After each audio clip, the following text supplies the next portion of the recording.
Welcome back to our line panelists for one final discussion. New Mexico Secretary of State Maggie Toulouse Oliver testified to Congress last week, asking for more help addressing harassment against election workers. You'll remember the secretary had her personal information shared online, and she had to leave her home for weeks under state police protection because of the threats that followed.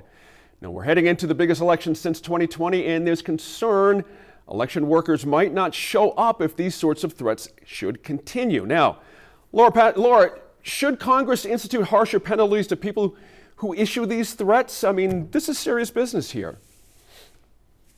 Yeah, I'm glad we're talking about this issue because I do think it's serious business. I think anytime that a public official, and not just elected officials, but also the judiciary. I mean, we saw a situation with the Supreme Court justice and having somebody, find there's a lot of examples of judges having their information out there. I think we have to do what we can as a society to protect folks that are in the public eye and potentially could be endangered just because of the role that they do in their daily work. And I think that election officials and election workers oftentimes are temporary folks. They're in there for a very defined period of time, doing the work to prepare or process the election and process ballots and all of that.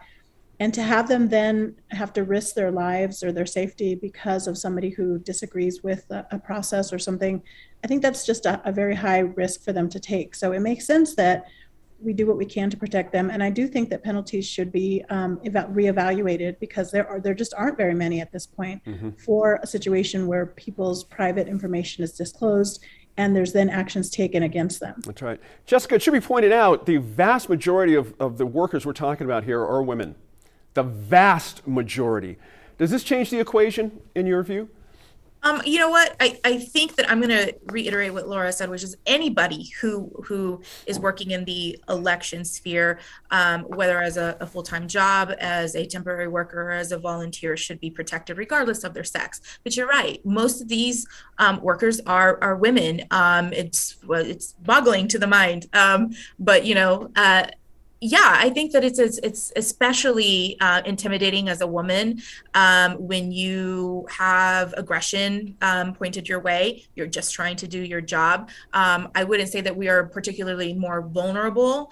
I think we can be smart about our own security, but I do think that means that we need to rely a little bit more on laws to protect us, on resources. To protect those women who are doing that job. From everything that the Secretary of State has been saying in her testimony in Congress, which happened several times, they've been talking about election integrity and protection of workers for a while now.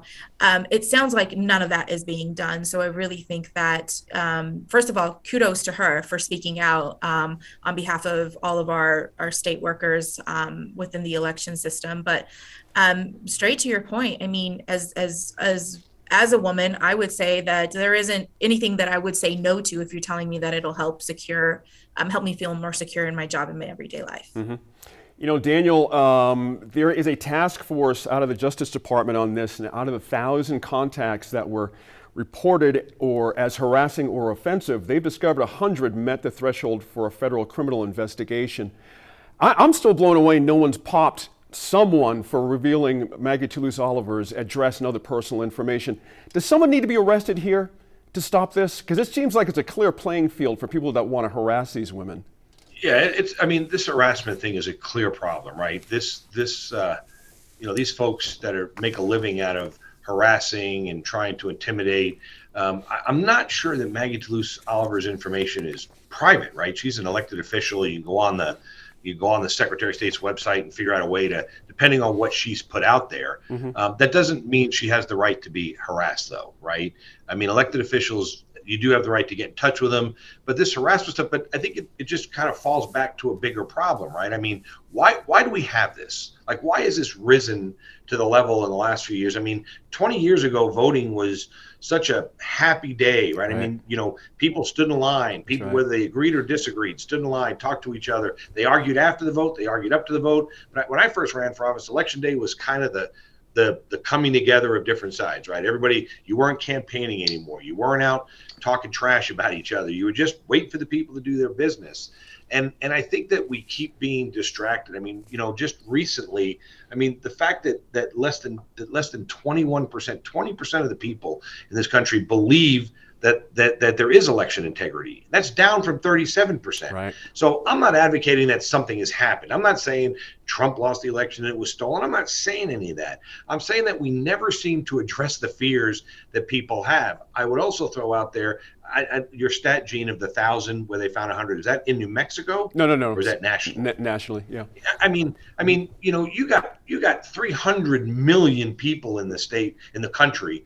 I mean, and you have 100 people that I guarantee you that there's more than 100 daily harassment interactions that happen every single day from people across any spectrum. And so, is it something that's a problem? Yes. Would we love to get to zero harassment? Yes. But when we present this, that, we looked at 1,000, we found 100, oh my gosh, there's this problem. And there's, almost 500 million people in the United States. The numbers are what the numbers are. And I think that it's sometimes we get taken off to go down a different task when the real issue is in front of us. Mm-hmm. Hey, Laura, real quick question. What role do the January 6th hearings play in this? I mean, what outcome would create the best situation for these election workers moving forward, in your view? If you got just about a minute or less. Yeah, no, I mean, I think that January 6th has been it's something that permeates a lot of different aspects of our culture now in politics. Mm-hmm. I think that is the extreme, and a lot of people, including Maggie Toulouse Oliver, has worked to try to protect our voting, the integrity of our voting system. I think that the best possible outcome is that there be some changes to our process in terms of having to disclose your personal information, which every elected official has to do on their forms when they file for candidacy. And then also just increasing the potential penalties for somebody harassing an elected official for their job. I think that both of those things need to occur very quickly in order to address these problems. That's a good point there. Thank you all for your thoughts tonight. Three great subjects. We'd love to hear from you, our viewers. Let us know. We'll see you next time.